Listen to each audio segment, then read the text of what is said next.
Kemarin kita telah membicarakan tentang nasib obat di dalam tubuh dan prinsip aksi obat. Sekarang kita masuk pada obat-obatan yang digunakan dalam berbagai penyakit. Kita mulai dari sistem saraf.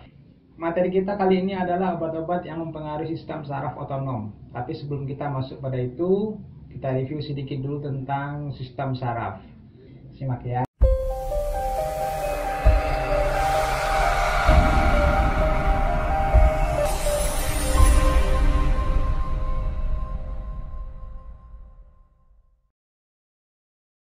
Terima kasih bagi kalian yang baru datang dan melihat channel ini. Mudah-mudahan kalian bisa menemukan sesuatu yang kalian cari. Oleh karena itu jangan lupa subscribe channel ini sekarang juga.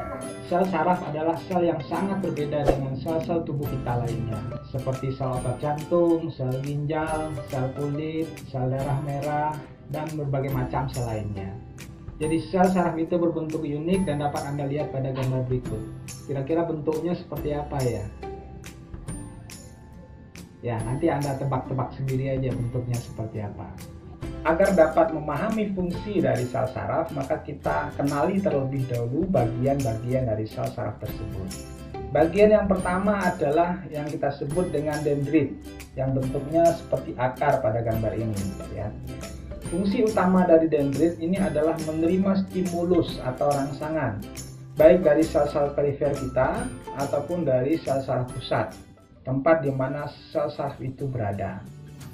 Kemudian stimulus dan potensial aksi ini akan diteruskan ke badan sel atau soma, di mana di sini terdapat inti sel dari sel saraf itu. Anda bisa lihat gambar yang ada di tengah tersebut ya. Kemudian setelah itu stimulus ini akan diteruskan ke akson ya. Ada bagian yang paling panjang seperti kabel itu namanya akson. Sebagian besar akson itu nanti akan dilapisi oleh selaput pelindung yang kita sebut dengan mielin ya, atau selaput mielin ya. Ini untuk melindungi akson atau sel saraf kita terutama. Dan potensial aksi nantinya akan bergerak di sepanjang akson ini sampai nanti di akson terminal. Potensial aksi ini sangat berkaitan dengan buka tutup kanal ion natrium ya. Nanti bisa Anda lihat pada gambar yang ini kalau saya zoom. Ya. Di sini terlihat ada buka tutup kanal ion natrium sehingga terjadi perubahan muatan listrik di dalam sel saraf. Nah, inilah yang akan terlihat seperti sinar bergerak dari ujung akson yang satu ke akson yang lain. Nanti akan sampai ke akson terminal, di mana pada akson terminal ini nantinya akan terbuka kanal ion kalsium yang nantinya akan merubah potensial aksi di dalam sel saraf, dan perubahan potensial aksi inilah yang nanti akan menggerakkan suatu rongga yang berisi protein yang bernama neurotransmitter. Neurotransmitter ini adalah satu protein yang digunakan oleh sel saraf untuk berkomunikasi, baik dari sel saraf yang satu ke sel saraf berikutnya, atau pada saraf akhir ke sel efektor. Atau sel efektor ini adalah sel yang diatur oleh sistem saraf ya, berada di jaringan dan otot, seperti mungkin di jantung, kelenjar pankreas, di pembuluh darah dan lain sebagainya ya. Nah, neurotransmitter ini nanti akan dikeluarkan, masing-masing neurotransmitter ini punya reseptornya sendiri-sendiri ya, baik itu berada pada sel saraf berikutnya atau pada sel efektor ya. Paham ya di sini ya. Ini ya, tadi sedikit tentang bagian-bagian dari sel saraf beserta fungsinya dan ada suatu neurotransmitter. Paham ya? Sistem saraf tadi saya mengatakan bahwa dia tidak tersusun atas satu sel saja, tetapi beberapa sel sambung menyambung menjadi satu ya. Ada 3 bagian utama yang harus Anda pahami ketika Anda mempelajari sel saraf ya. Yang pertama adalah neuromuscular junction atau disebut juga di sini dengan synapse. Istilah ini menggambarkan rongga atau ruangan antar sel saraf ya, antar sel saraf yang satu dan sel saraf yang berikutnya.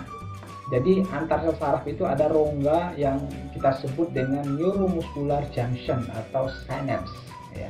Kemudian sel saraf sebelum neuromuscular junction ini atau synapse ini disebut dengan presynaptic neurons. Sedangkan sel saraf berikutnya kita sebut dengan postsynaptic neurons. Ya, jadi 3 istilah ini harus Anda pahami. Yang pertama synapse atau neuromuscular junction, yang kedua presynaptic neurons, dan yang ketiga postsynaptic neurons.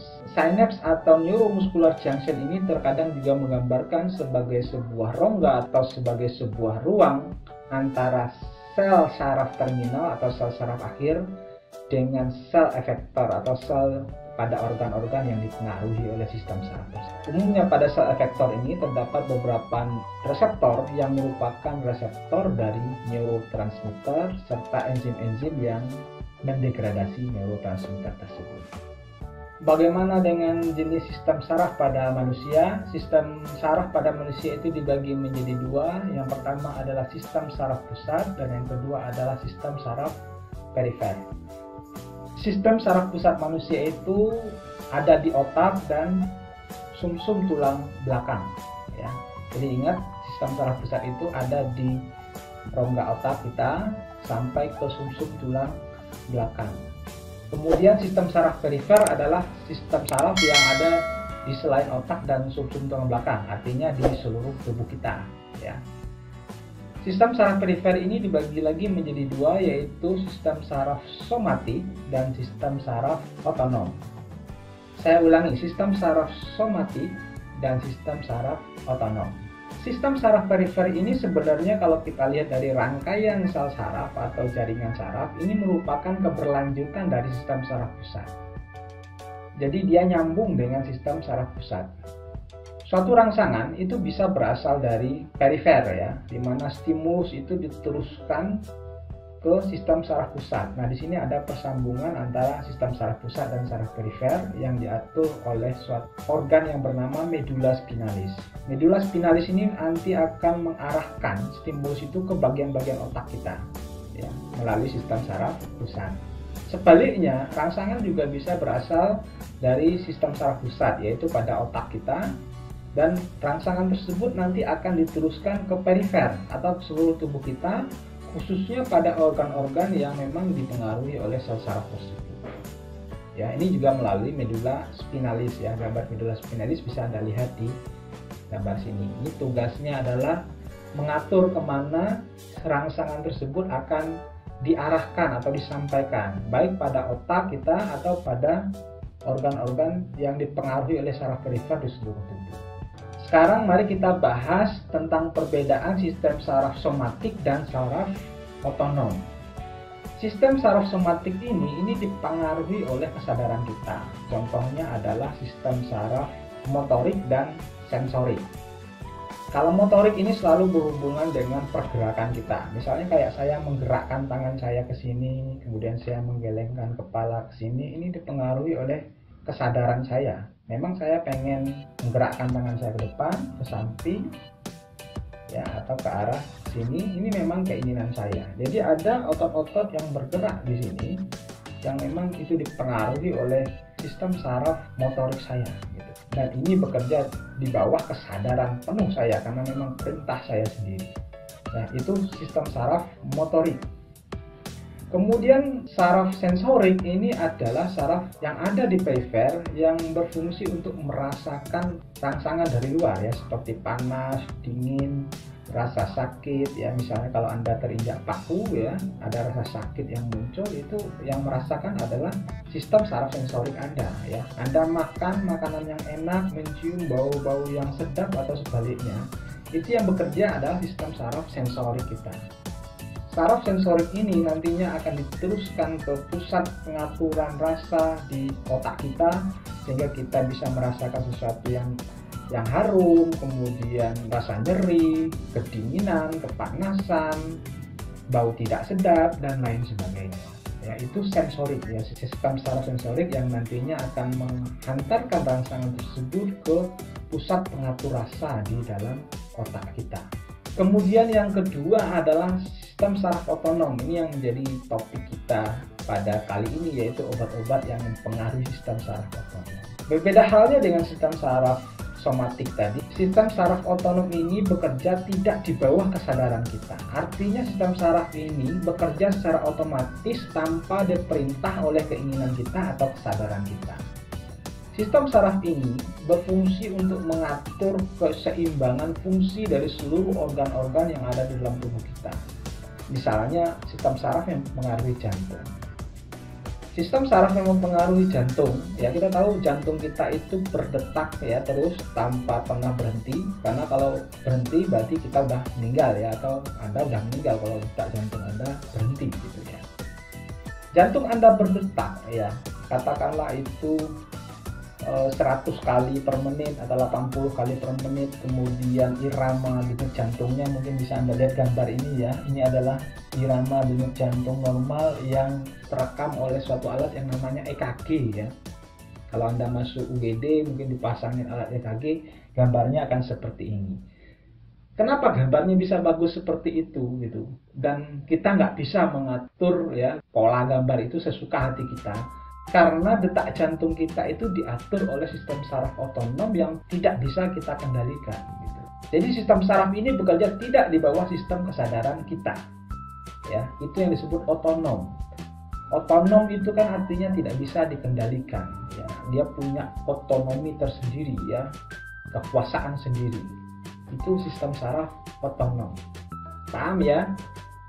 Beberapa organ di dalam tubuh kita yang diatur kerjanya oleh sistem saraf otonom ini sangat banyak. Di antaranya adalah tadi yang saya sebutkan jantung, kemudian ada pembuluh darah, ginjal, kelenjar-kelenjar yang ada di dalam tubuh seperti kelenjar pankreas ya, kemudian kelenjar kelamin ya, kelenjar mamae ya, kemudian kelenjar ludah ya yang mengeluarkan saliva. Ini diatur semuanya oleh sistem saraf otonom kita. Sekarang mari kita lihat lagi sistem saraf otonom ya. Sistem saraf otonom ini terdiri dari dua macam sistem saraf. Ya, hanya dua macam. Nanti kalau di sistem saraf pusat banyak lagi sistem sarafnya. Yang harus Anda pahami dan harus Anda hafalkan, ini harus dihafalkan ya karena cuma dua, gampang. Sistem saraf otonom itu terdiri dari dua sistem saraf. Yang pertama adalah sistem saraf simpatis dan yang kedua adalah sistem saraf parasimpatis. Nah, Anda bisa lihat pada gambar ini ya. Tadi saya mengatakan bahwa sistem saraf perifer di sini termasuk sistem saraf otonom merupakan keberlanjutan dari sistem saraf pusat ya. Sehingga di sini sistem saraf otonom ini bermula atau diawali dari sekitar sumsum tulang belakang atau paling tinggi itu di daerah leher gitu ya. Anda bisa lihat benang-benang yang berwarna biru ini adalah sistem saraf simpatik. Ya, ini menggambarkan sistem saraf simpatik, dan yang berwarna hijau ini adalah sistem saraf parasimpatik. Ya, ada dua tadi ya, sistem saraf simpatik dan parasimpatik. Yang berwarna biru adalah sistem saraf simpatik dan berwarna hijau adalah parasimpatik. Dan Anda juga bisa lihat beberapa organ-organ di dalam tubuh kita yang diatur oleh sistem saraf otonom ini. Di antaranya ada paru-paru, ada jantung, ada pembuluh darah, ada ginjal, ada kelenjar-kelenjar di sekitar mata, dan masih banyak lagi. Nanti bisa Anda perhatikan sejenak pada gambar ini. Silakan pause dulu mungkin videonya, Anda bisa lihat sejenak organ-organ apa saja yang dipengaruhi oleh sistem saraf otonom ini. Nah, sistem saraf simpatik ya, preganglionnya atau presynaptic neuronsnya ini berasal dari daerah toraks dan lumbar pada sumsum tulang belakang. Bisa Anda perhatikan pada gambar ini ya, daerah toraks dan lumbar. Nah, toraks itu di sekitar punggung ya, punggung ke bawah ya, punggung ke bawah sampai ke pinggang ya. Nah, lumbar itu di daerah pinggang ke tulang ekor yang paling bawah. Itu sehingga di sistem saraf simpatik ini disebut juga dengan sistem saraf toraks lumbar. Yang kedua yang harus Anda pahami terhadap sistem saraf simpatik ini adalah neurotransmitter utamanya. Masih ingat ya tadi ya, neurotransmitter ini diproduksi pada akson terminal ya. Neurotransmitter utama dari sistem saraf simpatis ini adalah norepinefrin atau noradrenalin, atau disingkat juga dengan NA atau NE ya. Dan sifat efek dari neurotransmitter ini adalah katabolik atau membakar energi. Misalnya meningkatkan denyut jantung ya, baik itu berupa kekuatan atau frekuensi denyut jantung atau frekuensi nadi kita. Ini umumnya membakar energi. Yang kedua mungkin memperlambat peristaltik usus ya atau saluran pencernaan. kemudian meningkatkan kecepatan aliran darah, sehingga efek dari norepinefrin ini umumnya bersifat membakar energi atau kataboli. Nah, bagaimana perbedaannya dengan sistem saraf parasimpatik? Para ini artinya adalah kebalikan ya, seperti paranormal ya, itu berarti dia kebalikan dari orang normal ya. Parasimpatik itu berarti kebalikan dari sistem saraf simpatik.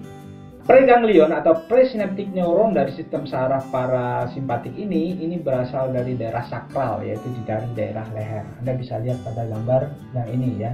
Benang-benang sistem saraf yang berwarna hijau itu umumnya berasal dari batang otak dan sampai ke leher, ya daerah pundak kita, sehingga di sini disebut daerah yang sakral. Makanya cedera pada daerah batang leher ini, ya ini sangat berbahaya. Saya nggak tahu apakah ada kaitannya dengan istilah sakral tadi atau tidak ya. Kemudian yang harus Anda pahami lagi bahwa neurotransmitter utama dari sistem saraf parasimpatik ini adalah asetilkolin. Kalau tadi yang simpatik adalah norepinefrin atau noradrenalin, sedangkan untuk sistem saraf parasimpatik ini adalah asetilkolin. Tolong dihafalkan ya. Jadi sifat efek dari sistem saraf parasimpatik ini adalah menyimpan energi ya, kebalikan dari saraf simpatik tadi yang membakar energi. Sehingga disebut juga dengan anabolik, yaitu menyimpan energi. Nah itu tadi adalah perbedaan utama dari sistem saraf simpatik dan parasimpatik. Walaupun demikian, kedua sistem saraf ini memiliki satu kesamaan, yaitu pada neurotransmitter yang dilepaskan oleh masing-masing sel saraf sinaptik yang menghubungkan antar dua sel saraf. Coba Anda perhatikan pada gambar ini, neurotransmitter yang dilepaskan pada jelas sinaptik hubungan antar dua sel saraf itu adalah sama, yaitu asetilkolin. Jadi persamaannya di sini, yaitu neurotransmitter yang dilepaskan antar sel saraf. Dan sekaligus pada gambar ini menunjukkan perbedaannya pada neurotransmitter utama yang dilepaskan oleh akson terminal, yaitu berbeda. Kalau saraf simpatis yang dilepaskan adalah norepinefrin, sedangkan saraf parasimpatis yang dilepaskan adalah asetilkolin.